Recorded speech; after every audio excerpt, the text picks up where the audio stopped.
अस्सलाम वालेकुम व्यूअर्स, मैं मुश्ताक खरल और आज का हमारा टॉपिक है एमए उर्दू का पेपर है तनकीद और उसमें टीएस इलियट का जो नज़रिया है रिवायत और इनफरादी सलाहियत, जिसको इंग्लिश में ट्रेडिशन एंड इंडिविजुअल टैलेंट कहते हैं।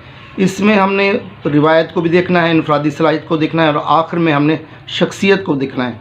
तो इसके हवाले से आप समझेंगे कि रिवायत से मुराद आम तौर पर ये ली जाती है कि साबका डगर पर ही चला जाए।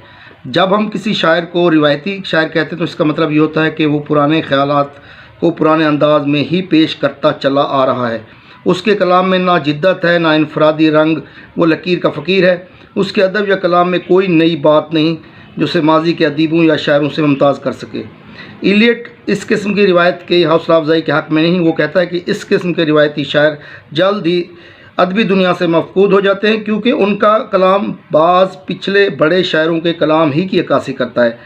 इसलिए अगर उन्हें शोहरत इस ज़माने में मिली भी होती है तो मरने के बाद वो जल्द ही ज़वाल पजीर हो जाती है। टीएस इलियट यहाँ पर ख़ास तौर पर एक बात कहता है कि वो मामूली और सतही जिद्दत को भी रिवायत की तकरार से बेहतर ख्याल करता है।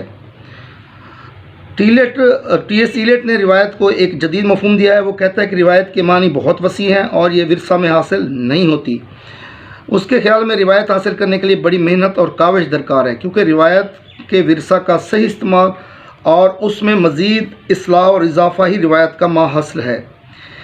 इसके लिए शायर को तारीख़ी शऊर का हसूल लाज़िम है और तारीख़ी शऊर को वो यूँ बयान करता है। तारीख़ी शऊर का मतलब सिर्फ़ माजी की माजियत का इदराक ही नहीं, बल्कि माजी के हाल में मौजूद होने का इदराक भी है। तारीख़ी शऊर इंसान को मजबूर करता है कि वो सिर्फ़ अपनी नस्ल के तकाज़ों को अपनी ज़ात में समो कर तख्लीक करे, बल्कि उसे ये एहसास भी होना चाहिए कि हुमर से लेकर यूरोप का तमाम अदब बायक वक्त अपना वजूद रखता है। इसके अलावा इनफरादियत के हवाले से टीएस इलियट का कहना यह है कि रिवायत मौजूदा ज़िंदगी से मिलकर फ़नकार के लिए मवाद की हैसियत रखती है। ये दोनों चीज़ें फ़नकार की ज़हन में एक दूसरे पर असरअंदाज होती हैं। यानी कहने का मतलब ये है कि टीएस इलियट इनफरादी सलाहियत का भी कायल है और साथ साथ रिवायत का भी कायल है। वो कहता है कि दोनों को अगर हम एक दूसरे के साथ मदगम कर लें तो एक अजीम अदब तख्लीक हो सकता है।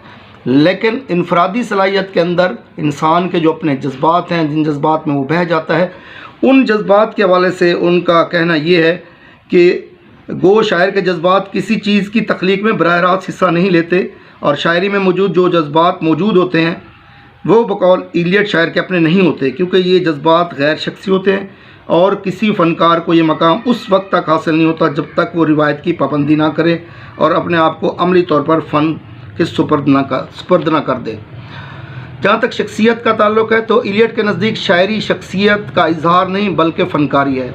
उसका ख्याल है कि शायर के लिए रिवायत का पाबंद होने के लिए माजी का शऊर हासिल करना ज़रूरी है और इस तरह हासिल किया जाता है कि फ़नकार, ये बहुत अहम बात है कि फ़नकार अपनी ज़ात को जैसी कुछ उस वक्त है मुसलसल किसी ऐसी चीज़ के सुपर्द करता रहे जो उसकी ज़ात से ज़्यादा बेशकीमत है। एक फ़नकार की तरक्की अपनी ज़ात की मुसलसल कुर्बानी और अपनी शख्सियत को मुसलसल मादूम करने में मुज़मर है। गोया फ़नकार के लिए ज़रूरी है कि वो अपनी शख्सियत की कुर्बानी दे, यानी वो अपनी शख्सियत को फ़न पर असरअंदाज न होने दे। और दूसरे लफ्ज़ों में कहा जा सकता है कि फ़नकार के लिए गैर शख्सी होना ज़रूरी है, क्योंकि फ़नकार अगर अपनी शख्सियत को बहुत ज़्यादा अहमियत देगा तो वो माजी का शऊर हासिल नहीं कर सकेगा। चुनांचे वो कहता है कि शायरी जज्बात के सैलाब का नाम नहीं बल्कि इनसे बचने और इनसे गुरेज की एक सूरत है। ये शख्सियत का इजहार और इनकास भी नहीं है। इसका मतलब यह है कि टीएस इलियट किसी भी फ़न पारे को मारूजियत की निगाह से देखता है। वो जो सब्जेक्टिविटी होती है, जो अपनी ज़ात की एक प्रोजेक्शन होती है, हम अपनी ज़ात को अपने अदब के अंदर शामिल कर देते हैं, वो इसके हक़ में नहीं है। और वो कहता है कि वो जितना शायर अपने आप को अपनी तख्लीक से बाहर रखेगा उतना ही अजीम और अरफा अदब तख्लीक करेगा। ये थी हमारी आज की वीडियो। अपना दोस्तों का बहुत ख्याल रखें। मसला।